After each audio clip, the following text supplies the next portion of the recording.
Well done, you're all set up now.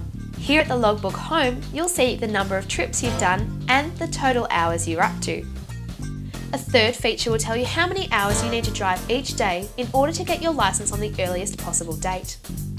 Under My Trips, you can view your recent trips. You'll see the date, how long you drove for, the conditions, and stuff like that. You can select My Trips for a more detailed view. Below My Trips, you'll see a graph. This shows you how many hours you're accumulating and over what time period. If you scan back up to the My Progress button, you'll also see a more comprehensive summary of how you're going. Then, if you look slightly to the left, you'll see the New Trip button, an important thing to take note of on this page. Every time you go onto your Logbook home, you have the option to log a new trip. Remember, the more hours you log not only gets you closer to getting your licence, but also gets you more points. And the more points you've got, the more chances you have to win some great prizes. Well, if you want to boost your hours, you've come to the right place. Providing you've done the practice, of course. This is where you log your driving.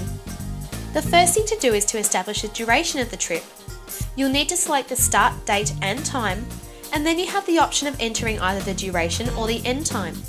Whichever one you choose, the other will be automatically generated. The next section asks you about your supervising driver and the car you drove. You can select your supervisor from the drop-down menu or enter a new supervisor. Like in the setup, if you don't want to enter a supervisor, you can select Supervisor to be advised. But you do need to tell us the car you practiced in, whether you select it from one you've already added or enter a new one. Now, think back to your drive for a minute.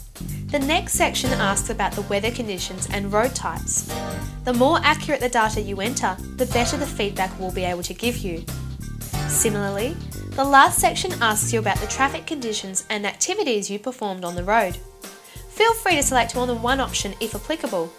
And if you performed an activity that's not listed, you have the option to add a new activity. So that's how you enter your trips. Don't forget to click Save My Trip before leaving the page. Keep those driving hours up and I'll catch you soon.